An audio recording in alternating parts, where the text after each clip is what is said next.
1 Reis 19, 19 a 21 diz: então Elias saiu de lá e encontrou Eliseu, filho de Safate. Ele estava arando com 12 parelhas de bois e estava conduzindo a 12ª parelha. Elias o alcançou e lançou sua capa sobre ele. Eliseu deixou os bois e correu atrás de Elias. Deixa-me dar um beijo de despedida em meu pai e minha mãe, disse. E então irei contigo. Vai e volte, respondeu Elias. Lembre-se do que lhe fiz. Eliseu voltou, apanhou sua parelha de bois e os matou. Queimou o equipamento de arar para cozinhar a carne. E a deu ao povo e eles comeram. Depois partiu com Elias, tornando-se seu auxiliar. Que história linda. Olhando assim parece que simples, vai lá, mas sabe, ela é muito significativa. O significado de cada ação aqui é muito profundo e muito interessante. Está lá o Eliseu, arando a terra, e tudo indica aqui, 12 parelhas de boi. Isso significa que Eliseu era um produtor agrícola, que não era pequeno não era uma rocinha nos fundos do quintal, não. E ele está lá, está trabalhando, e então possivelmente ele tinha uma condição socioeconômica boa, e daí ele está lá na vida dele e vem um desafio sobre ele. O grande profeta Elias lança a sua capa sobre o Eliseu. E quando Eliseu vê isso, esse desafio, um manto profético sobre ele, agora ele tinha opções, dizer sim ou não, ir ou ficar, aceitar ou não. Ele tem a sua vida, ele tem ali a sua vida como agricultor, e agora ele tem um manto profético sobre ele. O que é que ele faz? Vai com Elias ou fica ali? Tem muita coisa para deixar. Mas o Eliseu, quando ele vê isso, ele vê que o chamado é nobre, vê que o desafio é grande, mas é nobre. E então a Bíblia diz: Eliseu deixou os bois e correu atrás de Elias, dizendo: Elias, eu assumo, eu aceito o desafio. Ele diz: olha só, vou dar um beijo no meu pai e na minha mãe. Ele quis honrar os pais, foi lá e despediu dos pais e veio. E a Bíblia diz que ele pegou essas parelhas e usou como combustível, lenha, e ele matou os animais e fez dele comida para as pessoas. E com isso tudo, o Eliseu estava rompendo com o estilo de vida antigo. Não que, no caso de Eliseu, era uma vida errada, mas ele estava aceitando um novo desafio. Ele estava aqui aceitando o desafio de se tornar um profeta, que efetivamente se tornou sendo instrumento de Deus de todas aquelas histórias dessas que a gente viu e outras mais. Ele aceitou o desafio, ele rompeu. Ele renunciou, teve renúncia. Ele disse sim para Deus. Ele não pensou, não. Ele aceitou, ele rompeu, ele queimou tudo. É isso que eu quero, eu vou obedecer a Deus.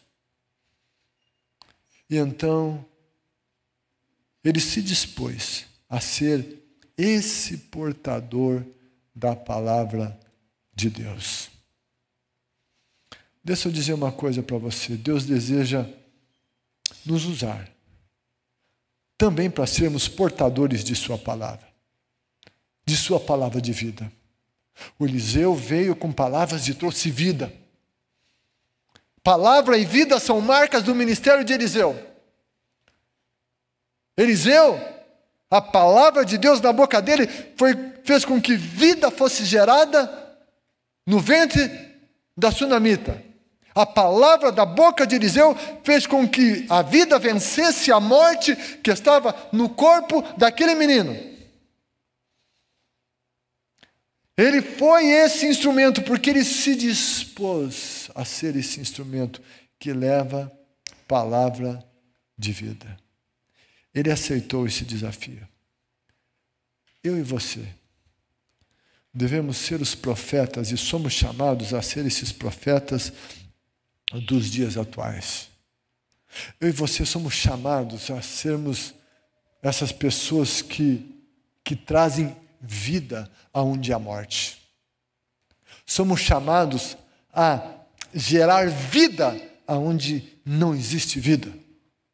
Por meio da palavra que nós anunciamos. Por meio de uma ação profética.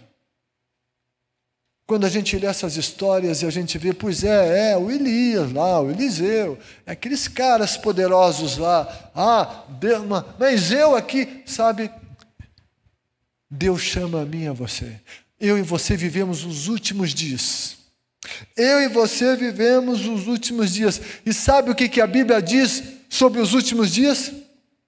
Ela fala de um derramar do Espírito sobre os povos, sobre toda a carne, sobre todos aqueles que, como Eliseu, ouvem o desafio, o chamado profético e dizem sim.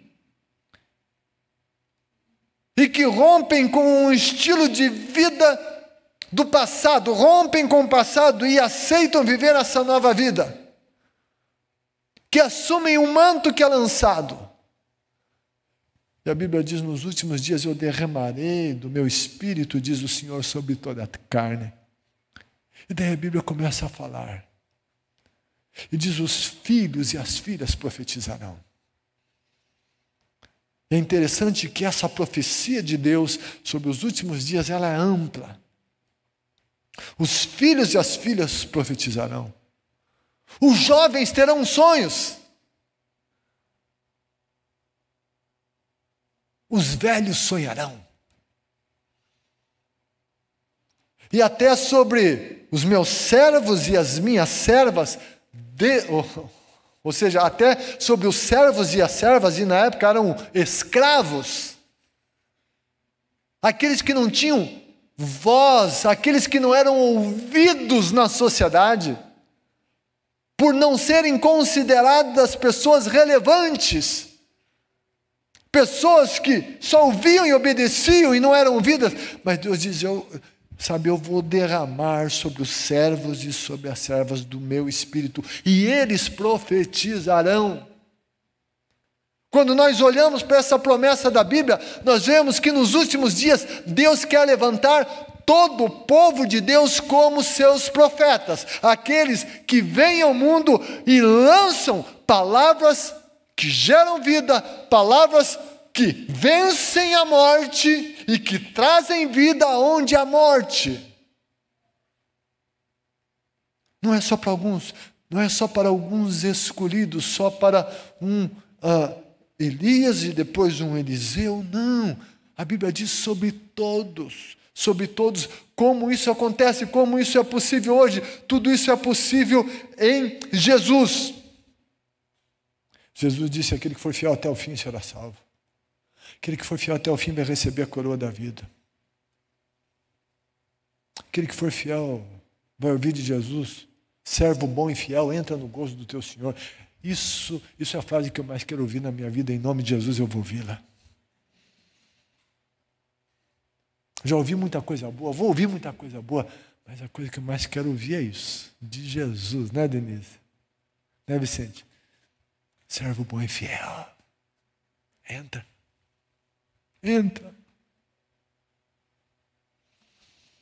Que vale entrar lá. Se não entrar lá, não valeu nada. Tem que entrar lá. Então Eliseu morreu. 2 Reis, capítulo 13, versículo 21. e foi sepultado. Ora, tropas moabitas costumavam entrar no país a cada primavera. Certa vez, enquanto alguns israelitas sepultavam um homem, viram de repente uma dessas tropas. Então, jogaram o corpo do homem no túmulo de Eliseu e fugiram. Assim que o cadáver encostou nos ossos de Eliseu, o homem voltou à vida e se levantou.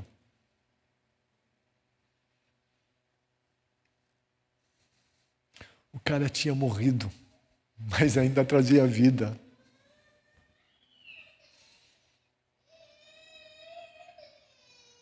Sabe?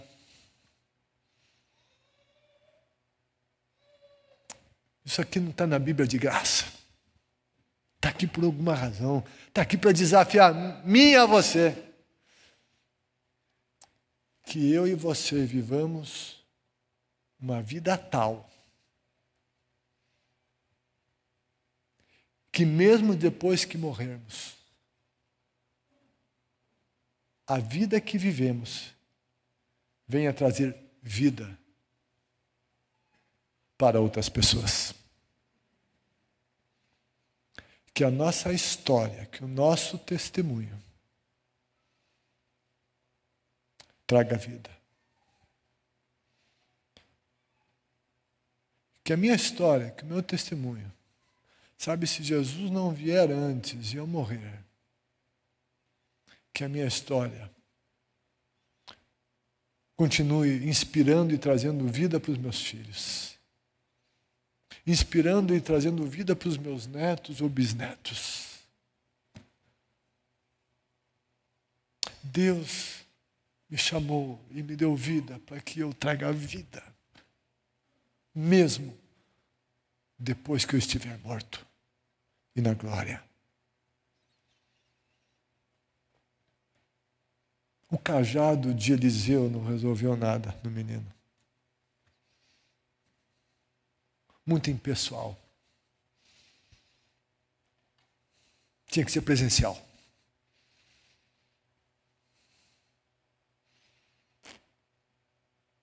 Tinha que estar lá o Eliseu.